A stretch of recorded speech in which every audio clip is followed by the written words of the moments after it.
Hello and good evening, everyone. Today I'm here to discuss about the God answer our doubt. I'm going to read from our team verse, Isaiah 49, verse 15 and 16. Here really it is. Can a woman forget her suckling child, that she should not have compassion on the son of her womb? Yea, they may forget, yet I will not forget thee. Behold, I have graven thee upon the palm of my hand. Thy wall to continually before me. God is using uh, the most best word to compare his love. There is no human language can describe the love of God. What does it say? It just speak out the best language that can compare the love of mother for her sons and daughter. Here it is. Can a woman forget her suckling child? What does God say? God answer, they may forget. It is impossible for a woman to forget her suckling child. It is impossible. But it says, they may forget. The impossible things can be possible for a woman, for a human, but God is more than that. God love is more than that. He will not forget us. Because we are experiencing a broken family. The parents have been leaving their sons and daughters, and a mom especially, they have leaving them all, and many people are experiencing uh, desperations. But God says, I'll not forget you. Why? Because God has been engraving our name in His sperm, in His sperm, and our name shall continually before Him wherever He goes. When engraving something on our body is something like a permanent, just like a tattooing with ourselves. When somebody is tattooed on their body, it is impossible to take away. Wherever they go, they carry them. So God love is permanent. But sometimes we don't see the sign of God love. Sometimes our eyes are so dark, we feel the absence of God in our life.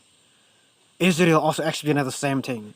When Israelites are committing sins against God, when they experience the consequences of sin, destruction followed them. And Isaiah chapter 49 verse 14, Zion to us claiming, oh, the Lord has forsaken me, the Lord has forsaken us. You read like this. But Zion said, the Lord had forsaken me, and my Lord had forgotten me. But I want to tell you, in reality, it is not the Lord that forsake us, but we forsake God.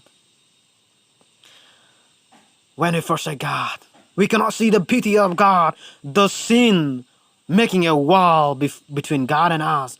And that sin, unless we broke that wall, we cannot experience the goodness of God in our life.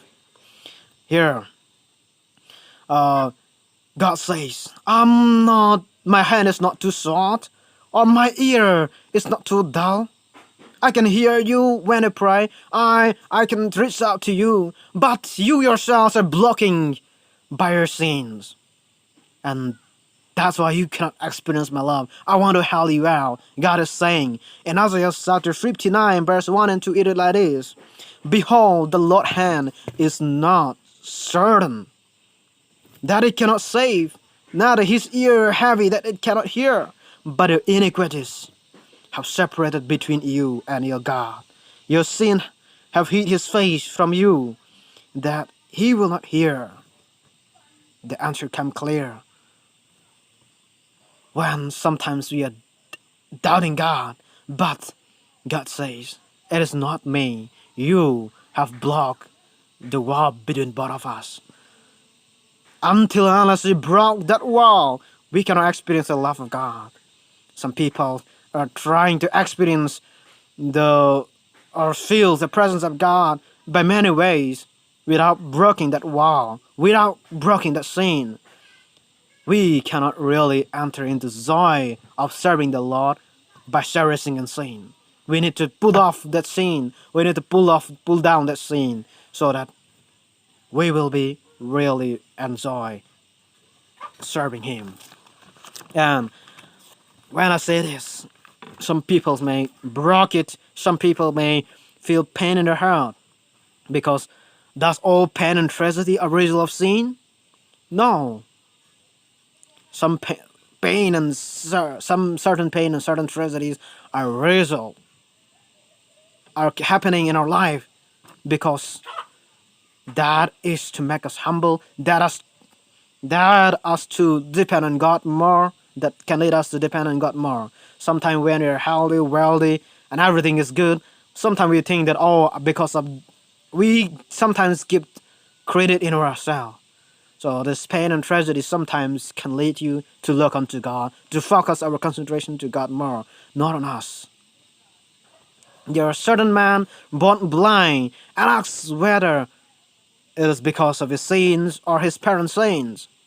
But Jesus answered, it is not the sin of his parent, it is not a sin of him, but it has happened for the glory of God.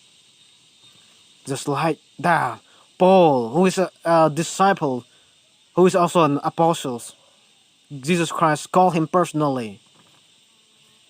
He had a disease. He had a thorn in his flesh. How painful it will be for him. The thorns in his flesh. Yeah, some people are saying it is a boil, something like kind of that. But I cannot understand a thorn in his flesh. Paul prayed to heal him.